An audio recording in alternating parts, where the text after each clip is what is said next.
என் வீட்டில் எங்கெங்கெல்லாம் தேன் கூடு கட்டி வச்சுருக்கு பாருங்க. ஒன்றும் இல்லை, இதில் இருக்கிற மண்ணை எடுத்து அந்த சைடில் கொட்டினேன்னா இந்த கேப்பு வீடு கட்டிகிட்ருக்கோம் பார்த்தீங்களா, இந்த கேப்பில் சும்மா இந்த ஷீட்டு வீடு இருக்குல்ல, அது இந்த கேப்பில் போட்டிருந்தோம். இந்த பலகையை வச்சுருந்தோமா, இங்கே பார்த்தீங்களா, இங்கே மாம்பேரி தேன் கூடு இதிலேருந்து அள்ளி கொட்டிகிட்டு இருக்கிறேன். மேலெல்லாம் மிச்சுது, ஆனால் கடிக்கலை. என்ன கொஞ்சம் நல்ல தேனீக்களாக இருக்கும் போல் இருக்குது. சரி பாவம் புள்ள பொழைச்சி போட்டோன்னு விட்டுருச்சு போல் இருக்குது. அப்புறம் இதை என்ன பண்ணுறோன்னா, அங்கேருந்து தூக்கிட்டு போயிட்டு அந்த அத்தி மரத்துலையாவது வைக்கலாம் அப்படின்னு பார்த்துக்கிட்டு இருக்கேன். ஏன்னா இன்றைக்கி இந்த ஷீட்டு போடுறதுக்காக வராங்க. ஷீட்டு மேலேருந்து அந்த தொட்டிலாம் வச்சுருக்கோம் பார்த்தீங்களா. அப்போ இங்கே தெரியலையே, மேலேருந்து அந்த ஷீட்டு அந்த உளுந்து உடஞ்சிச்சு.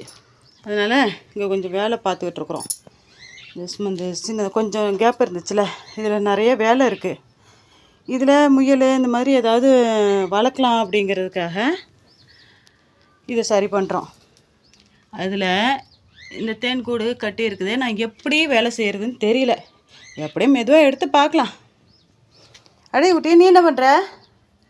ஐயோ, என்னமோ பார்த்துருச்சு. என்னது, பள்ளி பார்த்துறியா? பள்ளியா? பள்ளியை தேடுறியா? பள்ளியை தேடுறேன். ஓ, போலாம் வா. இதை இப்போ மெதுவாக எடுக்கணும், இல்லையோ அழக்காளி பண்ணிடும். பயமாக இருக்கே. கொஞ்சம் ஆடிச்சுனாலும் ஓடுமே. வெற்றிகரமாக அந்த இடத்துல இருந்து எடுத்தாச்சு. அப்புறம் வெளியில் கொண்டு போய் வச்சாச்சு. இது ஏன்னா இந்த இடத்துல இருந்ததில்ல தேனி, அதனால அந்த இடத்த சுற்றி சுற்றி வந்துக்கிட்டு இருக்கு. இதை அந்த இடத்துல இருந்து தூக்கிட்டு வந்து வாசலில் வைக்கிற வரைக்கும் எனக்கு உசுறு இல்லை. என்ன காரணம் தெரியுமா? ஏதாவது கொட்டிடுச்சுன்னு வைங்களேன், விகாரமாக மாறிடும் நம்ம மூஞ்சி. அந்த மாதிரி பயந்துக்கிட்டே கொண்டு வந்து வச்சோம். அதில் பாதி ஈக்கள் இருந்துச்சு, பாதி ஈக்கள் வந்து பழைய இடத்துலையே இருந்துச்சு. ஆனாலும் அதெல்லாம் ஓடி போயிடுங்கிற ஒரு எண்ணமும் இருக்குது.